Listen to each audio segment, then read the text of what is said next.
Bismillahirrahmanirrahim. Assalamualaikum warahmatullahi wabarakatuh. Perkenalkan, kami dari kelompok 1 yang beranggotakan saya sendiri atas nama Muhammad Rizky Oktaviaji dengan NIM 2301094. Dan ini rekan saya yang bernama Ahmad Thorik Fanani dengan NIM 2301117. Di sini kami akan mempresentasikan materi dengan judul Eksistensi Manajemen Sumber Daya Manusia dalam Organisasi. Baik, kita akan mulai presentasinya. Untuk awalan saya akan membacakan subjudul yang akan kami bahas dalam presentasi kali ini. Yang pertama adalah bagaimana pengertian manajemen sumber daya manusia. Yang kedua, bagaimana ruang lingkup manajemen sumber daya manusia. Yang ketiga, bagaimana fungsi manajemen sumber daya manusia. Yang keempat, bagaimana tujuan manajemen sumber daya manusia. Yang kelima adalah bagaimana proses sumber daya manusia. Dan yang terakhir adalah bagaimana urgensi manajemen sumber daya manusia. Baik, kita akan masuk ke pembahasan yang pertama mengenai pengertian manajemen sumber daya manusia. Manajemen sumber daya manusia adalah pengembangan dan pemanfaatan personil pegawai bagi pencapaian yang efektif mengenai sasaran-sasaran dan tujuan-tujuan individu, organisasi, masyarakat, nasional dan internasional.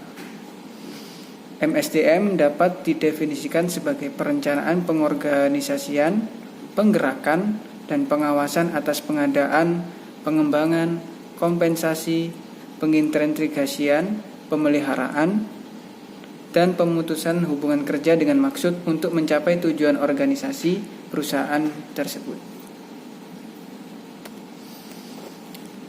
Selanjutnya mengenai ruang lingkup manajemen sumber daya manusia.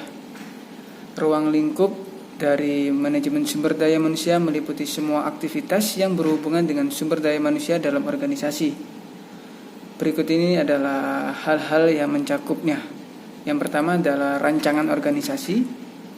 Yang kedua, staffing atau keanggotaan. Yang ketiga adalah sistem reward, tunjangan-tunjangan, dan pematuan. Yang keempat adalah manajemen performasi. Yang kelima adalah pengembangan pekerja dan organisasi. Dan yang keenam adalah komunikasi dan hubungan masyarakat. Baik, untuk yang selanjutnya adalah mengenai fungsi manajemen sumber daya manusia. Fungsi manajemen sumber daya manusia atau biasa disingkat dengan MSDM adalah termasuk pelatihan, pembinaan, peralatan, pengawasan, dan saran hukum untuk perusahaan. Untuk lebih rincinya akan saya jelaskan, yaitu yang pertama adalah staffing, employment atau mengatur keanggotaan. Itu seperti mengatur dalam pegawainya seperti apa kita akan diatur di situ. Yang kedua adalah performance evaluation, yaitu mengevaluasi dari pekerjaan yang telah dikerjakan oleh para pekerja juga dalam perusahaan tersebut. Yang ketiga adalah compensation atau reward, yaitu pemberian reward yang diberikan kepada pekerja atas kinerjanya, baik berupa kenaikan gaji dan lain-lain. Yang keempat adalah training and development atau pelatihan dan penasehat. Di situ dijelaskan pelatihan untuk para pekerja agar menjadi sumber daya manusia yang lebih baik untuk kedepannya.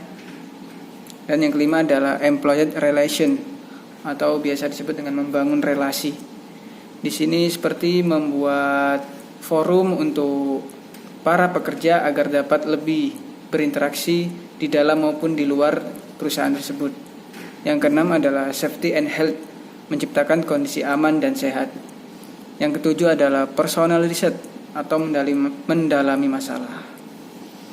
Baik, selanjutnya akan dilanjutkan oleh rekan saya yang bernama Ahmad Thorik Fanani.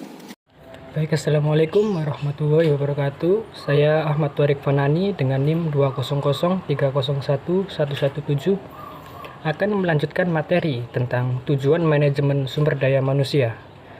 1. Untuk mengembangkan efektivitas kerja sumber daya manusia di dalam organisasi.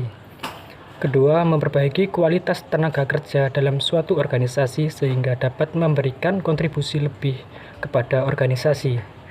Untuk yang ketiga, memberikan aturan kerja yang efektif dengan produktivitas tinggi kepada organisasi. Keempat, untuk menyeimbangkan antara tujuan masing-masing individu dan menyelaraskan sehingga mampu bergerak dalam irama yang sama demi mencapai tujuan bersama, yaitu tujuan perusahaan. Untuk yang kelima, untuk membantu para manajer fungsional dan manajer lini dalam mengelola seluruh tenaga kerja atau karyawan selaku sumber daya manusia dengan cara yang efektif. Untuk materi berikutnya yakni proses manajemen sumber daya manusia. Proses manajemen sumber daya manusia adalah segala proses yang berkaitan dengan upaya yang dilakukan dari mulai perencanaan sumber daya manusia, perekrutan, penandatanganan kontrak kerja, penempatan tenaga kerja, hingga pembinaan dan pengembangan tenaga kerja, guna menempatkan dan tetap memelihara tenaga kerja pada posisi dan kualifikasi tertentu sehingga bertanggung jawab sesuai dengan persyaratan yang diberikan kepada tenaga kerja tersebut. Untuk yang materi berikutnya yakni urgensi manajemen sumber daya manusia.